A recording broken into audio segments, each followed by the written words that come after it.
नमस्कार दोस्तों, साहित्यिक कहानियों के इस चैनल कहानियां जिंदगी की पर मैं शैली आज आप सबके सामने लेकर आई हूँ सुश्री अमृता प्रीतम जी द्वारा रचित एक कहानी त्रिशूल।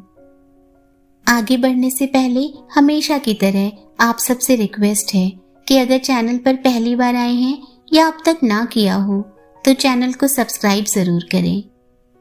आइए कहानी को सुनते हैं।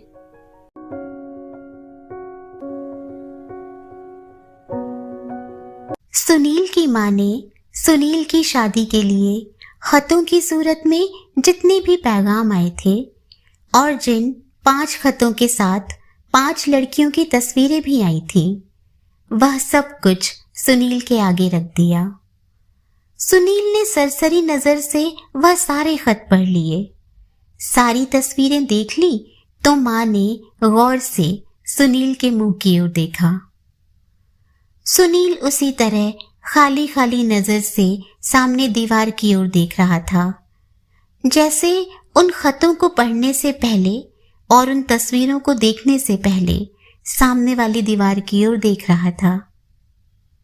माँ ने 5 में से एक तस्वीर वाली लड़की अपने मन में चुन रखी थी, लेकिन वह सुनील के चुनाव की राह में नहीं आना चाहती थी, इसलिए इतनी देर चुप रही थी। सुनील ने जब किसी के लिए भी हामी नहीं भरी तो माँ ने अपनी पसंद वाली लड़की की तस्वीर बाकी तस्वीरों से अलग करके सुनील के सामने रख दी। सुनील ने तस्वीर की ओर नहीं, माँ के मुंह की ओर देखा और कहा, मैं अपनी जात बिरादरी की पाबंदियां जानता हूं कि इनमें से किसी के माँ बाप भी मुझे ज्यादती तौर पर अपनी लड़की से बातें करने की अनुमति नहीं देंगे, लेकिन मेरी एक ही शर्त है कि मैं किसी भी लड़की के लिए हाँ करने से पहले उससे बातें करना चाहता हूँ। जिस लड़की के माँ बाप मेरी शर्त मान ले, मैं सिर्फ उसी की बात सोच सकता हूँ, वह इस तस्वीर वाली हो या किसी भी तस्वीर वाली। और कुछ दिनों के बाद माँ ने अपनी पसंद वाली लड़की के माँ बाप से सुनील की यह शर्त मनवा ली। शर्त मान ली गई थी, लेकिन यह शर्त मनवाकर माँ भी खुश नहीं थी, क्योंकि दूसरी ओर से शर्त की तरह नहीं लेकिन एक स्पष्ट वादिता की तरह कहा गया था कि लड़की पढ़ी लिखी है। अगर सुनील को यह रिश्ता मंजूर हुआ तो रिश्ता जरूर होगा, लेकिन उसमें किसी भी तरह का कोई दहेज शामिल नहीं होगा। और माँ जिस लड़की के रिश्ते के लिए आतुर थी उसी से उदासीन हो गई थी। लेकिन सुनील की आंखें जो पूरे 2 बरस से अपने कमरे की दीवार की ओर खाली खाली नजरों से ताकती रहती थी, उस दीवार पर जैसे कोई परछाई सी हिलती हुई देखने लगी। और आखिर मुलाकात का समय आ गया। लड़की वालों के घर में ही पिछवाड़े की तरफ एक कच्चा कोठा था, नारियल के पेड़ों में छिपा हुआ सा, जिसे बिरादरी की आंखों से बचाकर झाड़ पोंछ दिया गया था। लकड़ी का एक तख्ता उस कच्चे कोठे की दीवार में चिना हुआ था, शायद घर का कुछ फालतू सामान रखने के लिए। वहीं झाड़ पोंछकर लड़की के बैठने की जगह बना दी गई थी और सुनील के बैठने के लिए एक लकड़ी की कुर्सी का विशेष प्रबंध कर दिया था। सुनील जानता था कि इस समय उसे घर के अगले दरवाजे की ओर से स्वागत नहीं मिलेगा, उसे पिछवाड़े की ओर से जाना है, लेकिन यह बात उसकी मुलाकात के रास्ते में बाधक नहीं हो सकती थी। सिर्फ मुलाकात की घड़ी में उसे एक बात अपनी गलती सी लगी कि वह अपनी माँ से लड़की का नाम पूछना भूल गया और लकड़ी के तख्ते के पास अपने ही अंगों में सिमट कर खड़ी हुई एक लड़की ने जब नमस्कार की सी मुद्रा में उसके आगे दोनों हाथ जोड़े तो कुछ घबराकर सुनील के मुंह से निकला, बैठिए देवी, जो भी आपका नाम है। लड़की ने एक नजर भरकर उसकी ओर देखा, लेकिन सुनील का ध्यान उसकी ओर नहीं था। वह कुर्सी की ओर उसके बैठने का इशारा करते हुए कुछ सिकड़ी हुई सी दीवार के पास तख्ते पर बैठ गई। अगली चुप को लड़की को नहीं तोड़ना था, इसलिए चुप कुछ लंबी हो गई तो उसने फिर सुनील की ओर देखा और हैरान हुई कि उसकी नजर उसकी ओर नहीं थी। आज सवेरे माँ ने एक रंगीन किनारे वाली धोती उसे विशेष रूप से पहनाई थी। केसर के उपटन से उसे नहाने और संवरने के लिए कहा था। आंखों का काजल भी विशेष रूप से डलवाया गया था और हाथों में कांच की चूड़ियां भी। और उसे जैसे शुरू से ही मालूम था कि आज उसका नख-शिख तराजू पर रखा जाएगा। लेकिन वह हैरान हुई कि ब्याह का फैसला करने वाला जो खास शर्त रखकर आया था वह एक नजर भी उसकी ओर नहीं देख रहा था। सुनील कुर्सी पर ऐसे बैठा हुआ था जैसे अपने ही ख्यालों की धुंध में लिपटा हुआ हो, और जैसे सूरज की धूप अचानक कभी गहरी धुंध को चीर देती है। सुनील की आवाज चमक सी पड़ी। मैं कोई शिवजी नहीं हूं, लेकिन एक त्रिशूल है जो सारी उम्र मेरे हाथ में रहेगा। लड़की चौंक गई और सुनील के हाथों की ओर देखने लगी। सुनील भी उस समय अपने हाथों की ओर देख रहा था। बोला, जिसे भी मेरे साथ उम्र गुजारनी है उसे मेरे साथ वह त्रिशूल भी उठाना पड़ेगा। मैं यही कहना चाहता था, इसलिए मिलने की शर्त रखी थी। लड़की अपने ही अंगों में जैसे सिकड़ी हुई थी, लेकिन उसे लगा उसके अंगों का तनाव कम हो रहा है। उसका संकोच अब उसके गिर्द उसकी धोती के कसे हुए पल्ले जैसा नहीं था। वह सुनील के चेहरे की ओर देखने लगी। सुनील की आंखें न लड़की की ओर देख रही थी न किसी दीवार की ओर। वह जैसे दीवारों के पास दूर तक फैले हुए किसी शून्य में देख रही थी।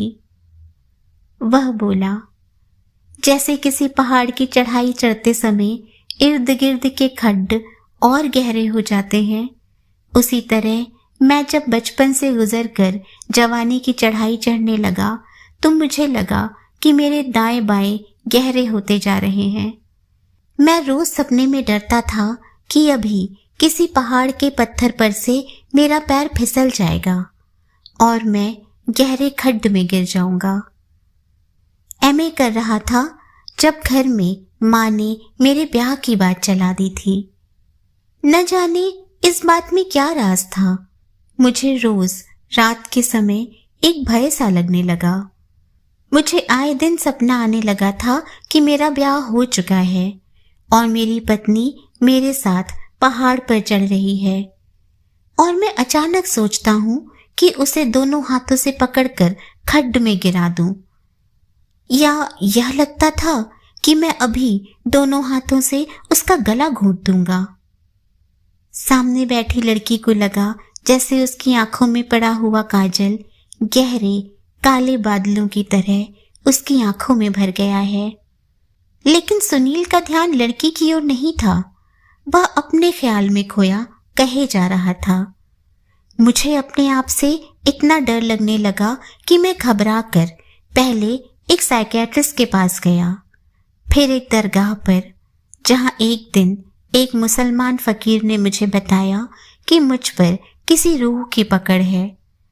उसी ने बताया कि यह मेरी सौतेली माँ की भटकती हुई रूह है जो मेरे बाप से बदला लेना चाहती है ताकि उसके वंश में किसी का घर आबाद ना हो।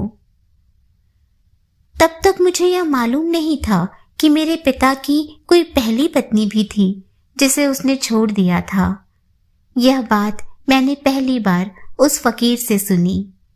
घर आकर पहले माँ से पूछा, फिर सीधे पिता से। मालूम हुआ कि यह बात सच थी। मेरे पिता ने अपनी पहली पत्नी को 2 बच्चों समेत छोड़ दिया था। वह औरत और वे बच्चे अब कहाँ थे, मेरे पिता मुझे नहीं बता सके। मैंने दरगाह पर जाकर फिर उस फकीर को ढूंढना चाहा, लेकिन वह मुझे नहीं मिला। किसी ने एक महापंडित की खबर दी। मैं उसके पास गया, लेकिन उसने सिर्फ इतना कहा कि तुम्हारी सौतेली माँ अब जीवित नहीं है। तभी वह भटकती हुई रूह बनकर तुम्हें परेशान कर रही है। उसकी मृत्यु पर विधिवत क्रियाकर्म नहीं हुआ होगा, इसीलिए उसकी आत्मा भटक रही है। तुम हरिद्वार जाकर उसके नाम पर विधिवत क्रियाकर्म करो। मैंने घर में यह बात माँ को भी नहीं बताई, पिता को भी नहीं, और हरिद्वार जाकर उसके नाम पर दान पुण्य भी किया, क्रियाकर्म भी। लेकिन कुछ दिनों बाद मेरे नाम पर एक चिट्ठी आई जो मेरी सौतेली बहन की लिखी हुई थी कि अब माँ भी नहीं रही, मेरा भाई पहले ही मर गया था, मैं अकेली हूँ और अब तुम्हारे सिवा मेरा कोई नहीं है। आखिर मैं तुम्हारी बहन हूँ, तुम मुझसे मिलते क्यों नहीं? वही पंडित जिसने क्रियाकर्म करवाने के लिए कहा था कहने लगा कि तुम्हारी बहन की यह चिट्ठी जरूर उसी क्रियाकर्म का असर है। तुम्हारी सौतेली माँ की भटकती हुई रूह ने जरूर उसे प्रेरणा दी होगी तुम्हें चिट्ठी लिखने की। मैं अपने माँ बाप की चोरी से उस चिट्ठी में लिखे पते पर गया और अपनी बहन को ढूंढ लिया। वह मुझे गले लगाकर बहुत रोई। उसी ने मुझे बताया कि अपनी माँ की मौत के बाद वह अपने बाप के घर आई थी, लेकिन बाप ने उसे आसरा नहीं दिया। मेरी माँ ने भी सवेरे की आई हुई लड़की को सिर्फ खाना खिलाकर दोपहर को कह दिया था कि अब वह जा सकती है। मेरी वह बहन मुझसे उम्र में बहुत बड़ी है। जैसे तैसे करके उसके निर्धन मामा ने उसका ब्याह कर दिया था। उसका पति अच्छा है, इसीलिए उसका घर बस गया है। उसे सिर्फ एक दुख था कि उसके जीवित पिता ने कभी उसका हाल नहीं पूछा। और फिर उसे एक सपना बार बार आने लगा था जिसमें उसे अपने मरे हुए भाई की शक्ल दिखाई देती थी। यह भाई का वियोग था जिसने एक दिन उससे मुझे चिट्ठी लिखवा दी थी। सुनील जब यह सब कुछ बता रहा था, उसके सामने लकड़ी के तख्ते पर बैठी हुई लड़की को लगा कि उसकी आंखों का काजल, जो गहरे काले बादलों की तरह उसकी आंखों में फैल गया था, अब उन बादलों में से उसे कुछ रोशनी दिखाई देने लगी है। वह हुंकारे की तरह तख्ते से कुछ आगे को सरक कर सुनील की कुर्सी के पास हो गई। सुनील कह रहा था, मुझे वह दिन पता नहीं है जब मेरी वह बहन अपने टूटे हुए रिश्ते को जोड़ने के लिए हमारे घर आई थी। हमारे नहीं, अपने घर। और उसे किसी ने उसका रिश्ता नहीं लौटाया है। जिस दिन मुझे इस बात का पता लगा, उस दिन से मेरे अपने घर से मेरा रिश्ता टूट गया। अब मेरा रिश्ता सिर्फ मेरी उस बहन से है और किसी से नहीं। मैं अभी माँ बाप के घर में रहता हूँ, लेकिन यह उनके पास रहने वाली रस्म मैं ज्यादा दिन नहीं निभा सकता।